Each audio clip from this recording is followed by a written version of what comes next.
अस्सलाम वालेकुम, मैं हूं ज़िया रहमान अंजुम और आज हम बात करेंगे ईरान में होने वाली खूनी बारिश के बारे में। हाल ही में सोशल मीडिया पर एक ऐसी वीडियो वायरल हो रही है जिसमें दिखाया गया है कि ईरान में आसमान से खूनी बारिश हो रही है। इसमें कितनी सच्चाई है आज हम उस पर बात करेंगे। ईरान के कुछ सहाली और पहाड़ी इलाकों में बारिश के बाद पानी सुर्ख रंग इख्तियार कर गया। इसकी बुनियादी वजह कुदरती है। इन इलाकों में ज़मीन और पहाड़ों में आयरन, लोहा और कुदरती मादनियात ज़्यादा है। बारिश के बाद ये मादनियात पानी में शामिल हो गई, जिससे पानी का रंग सुर्खी माइल हो गया। ये अमल दुनिया के मुख्तलिफ मुल्क में भी हो चुका है।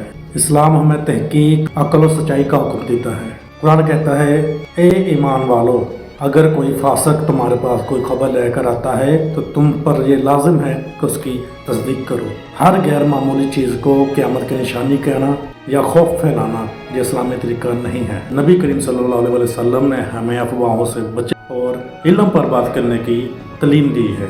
मैं आप सबको ये बताना चाहता हूँ, ये पानी खून नहीं है। इससे किसी जानवर या इंसान का नुकसान नहीं होगा। ये अल्लाह की कुदरत और उसके कुदरती निज़ाम का हिस्सा है। हमें चाहिए कि सच फैलाएं, खौफ ना फैलाएं। दीन को जज्बात से नहीं, इल्म से जोड़ें। अल्लाह हमें सच को समझने और अफवाहों से बचने और दीन को सही तरीके से पेश करने की तौफीक दे। आमीन।